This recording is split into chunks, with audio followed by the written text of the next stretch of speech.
저는 그때 22살이었습니다. 박연우라고 합니다. 한국 땅에 처음 발을 디뎠을 때 가장 먼저 느낀 것은 바람의 온도가 다르다는 것이었습니다. 차갑지만 날카롭지 않은 바람, 그 온기 속에 제가 겪었던 22회의 공포와 배고픔이 녹아내리는 것 같았습니다. 3번 숨을 몰아쉬고 땅에 발을 디뎠지만 몸은 여전히 떨리고 있었습니다. 하지만 곧 제 앞에 놓인 것은 그 모든 떨림을 잠재울 만큼 따뜻하고 믿을 수 없는 것이었습니다. 바로 흰쌀밥이었습니다. 따끈하게 갓 지은 쌀밥, 쇠고기국에서는 고소한 향이 코끝에 닿았습니다. 북한에서 허기를 달래기 위해 풀뿌리나 옥수수죽으로 버티던 기억이 너무 강했습니다. 제 손은 밥그릇 앞에서 먼저 떨리기 시작했습니다. 세 숟가락을 퍼먹었을까? 목이 메어 더 이상 넘길 수가 없었습니다. 어머니는 그 모습을 보며 아무 말 없이 눈시울만 붉히셨죠.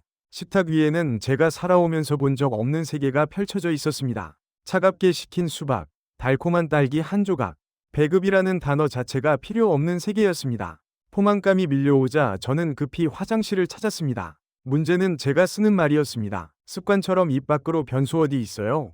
라고 튀어나올까 봐 목이 턱 멎었습니다. 결국 가까이 있던 직원에게 조심스럽게 물었습니다. 문을 열고 들어간 곳은 더 큰 충격이었습니다. 반짝이는 세면대, 깨끗한 비누, 자동으로 물이 내려가는 변기까지 이 모든 것이 새로웠습니다. 저는 사용법을 몰라 한참을 두리번거리다가 결국 그대로 나와버렸습니다. 그때 저는 한국에서의 첫 공포를 느꼈습니다. 이 나라에서는 내가 아무것도 모르는 사람이라는 사실이었습니다. 그 공포는 제가 겪은 탈북 여정의 작은 일부분에 불과했습니다. 목숨을 걸고 국경을 넘어야 했던 순간, 중국 땅에서 숨어 지내야 했던 지옥 같은 시간들, 그리고 한국에 도착해서도 저와 형을 덮쳤던 감춰진 트라우마까지.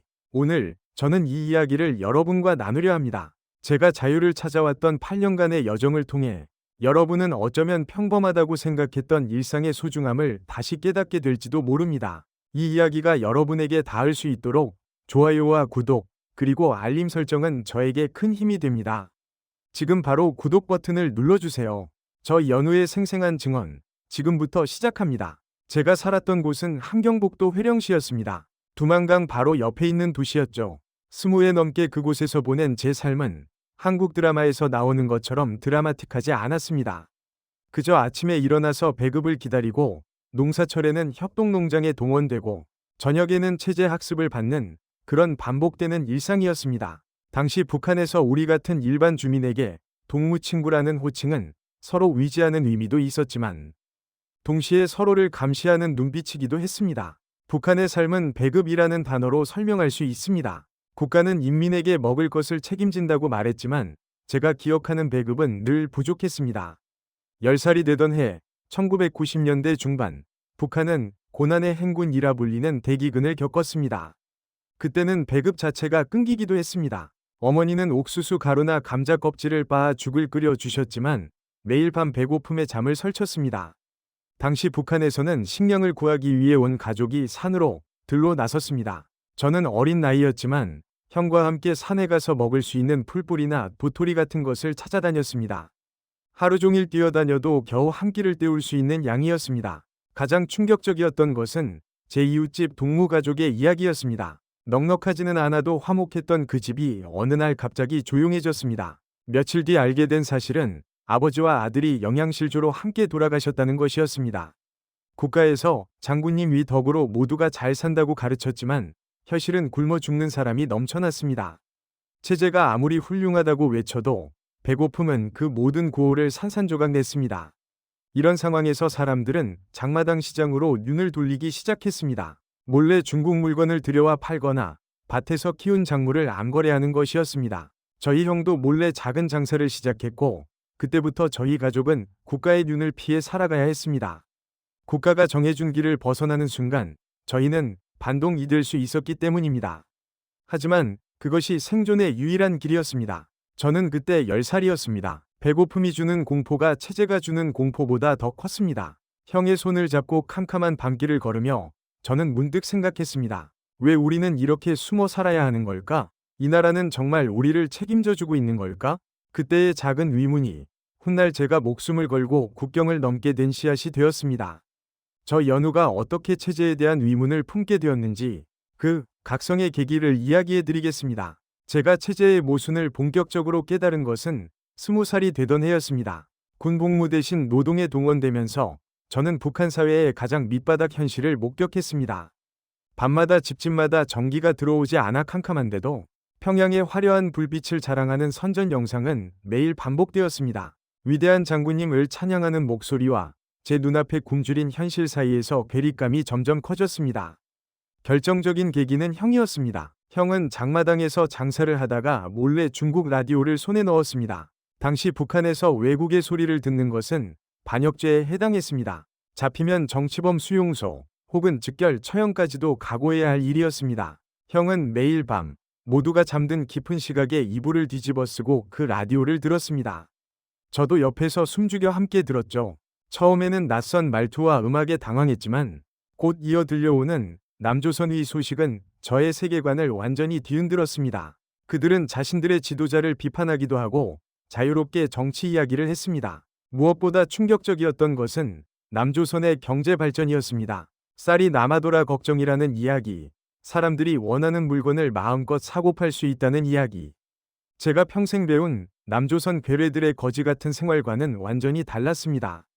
가장 선명하게 기억나는 것은 남조선에서 수백만 명의 사람들이 모여 자신들의 뜻을 외치는 집회 소식이었습니다. 북한에서는 상상도 할 수 없는 일이었습니다. 지도자가 결정하면 그것이 곧 법이었고 인민은 그저 따르는 존재였습니다. 하지만 그곳에서는 개인의 목소리가 하나의 힘이 될 수 있다는 것을 깨달았습니다. 형은 라디오를 듣고 난 후 한동안 침묵했습니다. 그리고는 제게 이렇게 말했습니다. 연우야, 우리는 지금 거짓말 속에 살고 있다. 그 말은 저의 뇌리에 깊이 박혔습니다. 그때부터 저희 형제는 단순히 굶주림을 해결하는 것을 넘어 인간답게 살 권리라는 것을 생각하기 시작했습니다. 북한 체제가 우리에게 강요하는 사상과 제가 눈으로 보는 현실이 너무 달랐습니다. 라디오는 우리 형제에게 창문이었습니다. 닫혀있던 세계를 열어준 작은 빛이었죠. 그 빛은 희망이었지만 동시에 감당할 수 없는 공포였습니다. 진실을 알게 된 이상 예전의 삶으로는 돌아갈 수 없었습니다. 배고픔에 익숙해지는 것은 가능해도 거짓에 익숙해지는 것은 불가능했습니다. 결심은 충동적이 아니었습니다. 고난의 행군이 지나간 뒤에도 삶은 나아지지 않았고 형과 저는 이 땅에서는 희망이 없다는 것을 인정해야 했습니다. 특히 형은 어머니가 굶어 돌아가시기 전에 우리가 먼저 살 길을 찾아야 한다고 매일같이 다짐했습니다. 저희가 목표로 한 것은 단 하나, 굶지 않아도 되는 곳이었습니다. 그곳이 바로 남조선이라는 확신이 생겼습니다. 탈출을 결심한 후 가장 먼저 한 일은 돈을 모으는 것이었습니다. 국경을 넘으려면 브로커가 필요했고 그들에게 줄 탈출 경비를 마련해야 했습니다. 저희 가족이 가진 것이라고는 대대로 물려받은 조그마한 은수저 몇 개와 어머니의 결혼 예물이 전부였습니다. 형은 장마당에서 그 물건들을 몰래 팔아 돈을 마련했고 저는 국경 근처의 상황을 살폈습니다. 두만강을 넘어야 하는데 강이 물살이 가장 약해지는 시기, 국경경비대의 순찰이 뜸해지는 시간을 알아내야 했습니다. 북한에서는 모든 것이 감시의 대상입니다. 조금이라도 수상한 움직임은 곧바로 보위부 비밀경찰에 신고됩니다. 저희는 마치 투명인간처럼 행동해야 했습니다. 가장 위험한 것은 브로커를 찾는 일이었습니다. 신뢰할 수 없는 사람에게 걸리면 돈만 떼이거나 심지어 보위부에 신고당해 공개 처형을 당할 수도 있습니다. 형은 수소문 끝에 한 중국인 브로커와 연락이 닿았습니다. 그를 만나는 순간까지도 저희는 몇 번이나 갈등했습니다. 이 사람을 믿어야 할까? 하지만 다른 선택지가 없었습니다. 삶과 죽음 사이의 도박이었습니다. 탈출 날짜는 11월 말, 두만강이 얼어붙기 시작하는 시기로 정해졌습니다. 강이 완전히 얼기 전 경비대의 방심을 노린 것이었습니다. 떠나기 전날 밤, 어머니는 저희 형제에게 아무 말씀도 하지 않으셨습니다. 다만 저희가 잠든 줄 아시고 조용히 저희 머리맡에 옥수수 강냉이 옥수수 말린 것 한 줌을 놓아두셨습니다. 그것이 어머니가 줄 수 있는 마지막 배웅이었습니다. 그 강냉이 한 줌을 보며 저는 눈물을 참을 수 없었습니다. 반드시 살아 돌아오겠습니다. 라는 말 대신 저는 꼭 참고 고개만 끄덕였습니다. 그날 밤 모든 소리가 위협처럼 들렸습니다. 작은 나뭇가지 부러지는 소리 하나에도 심장이 멎는 것 같았습니다. 이제 후회는 없었습니다. 저의 삶을 걸고 인간의 존엄을 되찾는 싸움을 시작하는 순간이었습니다. 등 뒤로는 어머니의 침묵과 강냉이 한 줌이 저를 밀어냈고 눈앞에는 얼어붙은 강과 자유를 향한 희망이 있었습니다. 다음 챕터는 그 피를 말리는 국경 돌파의 순간입니다. 약속된 날, 밤 11시. 우리는 형과 함께 두만강 강변에 도착했습니다. 강가에는 어둠뿐이었고 강 건너편 중국 땅의 희미한 불빛만이 저를 유혹했습니다. 겨울의 초입이라 강물은 완전히 얼지 않은 채 얇은 얼음층과 진흙이 뒤섞여 있었습니다. 브로커가 알려준 장소로 가기 위해 저희는 최대한 웅크리고 발소리를 죽여야 했습니다. 국경경비대 초소는 불과 수백 미터 거리에 있었습니다. 형이 먼저 강으로 내려섰습니다. 저는 뒤를 따랐습니다. 발을 내디딜 때마다 쩍쩍하고 얼음이 깨지는 소리가 났습니다. 그 소리가 너무 커서 마치 천둥 소리처럼 느껴졌습니다. 심장은 터질 듯 뛰었고 온몸에 털이 곤두섰습니다. 강 중앙에 이르렀을 때 일이 터졌습니다. 맞은편 초소에서 갑자기 서치라이트가 켜진 것입니다. 날카로운 빗줄기가 저희가 숨어있던 강가와 수풀을 훑기 시작했습니다. 저희는 본능적으로 몸을 엎드려 진흙 속에 얼굴을 파묻었습니다. 형이 귓속말을 했습니다. 숨 쉬지 마라. 저놈들 눈에 안 띄면 산다. 빗줄기는 저희의 머리 위를 스쳐 지나갔습니다. 아주 미세한 움직임도 아주 작은 소리도 허용되지 않는 시간이었습니다. 몇 분이 지났을까? 다시 탐조등이 꺼졌습니다. 공포가 지나간 자리에 몰려온 것은 추위였습니다. 온몸이 강물과 진흙으로 젖어 얼어붙기 시작했습니다. 다시 조심스럽게 기어서 강을 건너기 시작했습니다. 드디어 중국 땅에 발을 디뎠을 때 저희는 안도의 한숨 대신 깊은 숨을 들이마셨습니다. 살았다는 기쁨보다는 이제부터 시작이라는 불안감이 더 컸습니다. 하지만 끝이 아니었습니다. 국경 경비대는 강가에 지뢰나 함정을 설치해 두기도 했고 국경선에는 철조망이 있었습니다. 저희는 브로커가 표시해둔 지점을 따라 수풀을 헤쳐나갔고 마침내 철조망의 구멍을 발견했습니다. 몸이 겨우 빠져나갈 만한 크기였습니다. 그 구멍을 통과하며 저는 제가 북한이라는 거대한 감옥의 창살을 빠져나온다는 느낌을 강하게 받았습니다.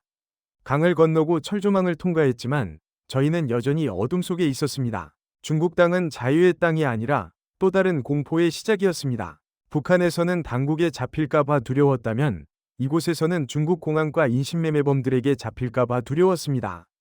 저희의 몸값은 이미 브로커에게 지불되었고 이제 저희는 상품과 같았습니다. 중국 땅에 발을 디딘 순간 저는 자유를 얻었다고 생각했지만 그것은 오산이었습니다. 북한에서 탈출한 저희는 불법 월경자, 신세였고 중국 공안에 잡히면 즉시 북한으로 강제 송환됩니다. 강제 송환은 곧 죽음보다 못한 고통을 의미했기에 저희는 태양 아래에서 걸을 수 없는 그림자 속의 삶을 살아야 했습니다. 브로커는 저희를 한쪽 농가에 숨겼습니다. 좁고 창문이 작은 방이었고 저희 형제는 그곳에서 농사일을 거들며 지내야 했습니다. 북한에서 보낸 배고픈 시간보다 더 힘들었던 것은 인간 이하의 대우였습니다. 저희는 언제든 신고당할 수 있는 존재였기에 농장 주인에게는 마치 값싼 노예와 같았습니다. 특히 형이 겪었던 고통은 컸습니다. 브로커는 저희를 한국으로 보내는 조건으로 또 다른 돈을 요구했고 그 돈을 마련하기 위해 형은 더 위험하고 힘든 일을 찾아 나섰습니다. 저는 형이 공안에게 잡힐까봐 매일 밤 잠을 이루지 못했습니다. 중국에서의 삶은 저에게 자본주의의 냉혹함을 가르쳐 주었습니다. 북한에서는 체제가 우리를 굶겼다면 이곳에서는 돈이 없으면 인간 취급을 받지 못했습니다. 모든 것이 돈으로 통했고 저희는 그 돈을 벌기 위해 인간의 존엄을 포기해야 할 때도 있었습니다. 하루는 길을 가다가 공안의 검문을 받았습니다. 심장이 멎는 줄 알았습니다. 저는 북한 사투리를 쓰지 않으려고 입을 꾹 다물었고 형이 유창하지 않은 중국어로 얼버무렸습니다. 다행히 공안은 저희를 의심하지 않았지만 그 순간의 공포는 영원히 잊을 수 없습니다. 만약 그때 잡혔다면 저는 다시 북한의 감옥으로 끌려가 형을 비롯한 가족을 배신해야 했을 것입니다. 연우야, 여기서 잡히면 끝이다. 절대로 남조선에 가지 못한다. 형의 말은 저의 유일한 생존 규칙이었습니다. 저희는 2년 가까이 중국의 여러 도시와 시골을 떠돌았습니다. 숨어 지내면서도 저희가 모은 돈은 한국으로 가는 희망의 통로를 열기 위해 조금씩 줄어들고 있었습니다. 중국에서의 도피 생활은 몸과 마음을 지치게 했습니다. 하지만 단 하나, 저희를 버티게 한 것은 남조선이라는 최종 목적지였습니다. 배가 고프고 몸이 아프고 불안했지만 이제 안전합니다. 라는 말을 들을 수 있는 곳으로 가야 했습니다. 긴 어둠의 터널이었습니다. 마침내 한국으로 향하는 마지막 여정을 시작하게 되었을 때 저희는 눈물을 흘렸습니다. 저희는 동남아시아의 한 나라를 거쳐 한국으로 향하는 마지막 여정을 시작했습니다. 자유의 땅을 향한 여행이었지만 그 과정은 가장 피를 말리는 공포 그 자체였습니다. 저희는 곧바로 눈가리개를 씌운 채 버스에 태워졌고 다시 배로 옮겨지고 또다시 버스로 이동했습니다.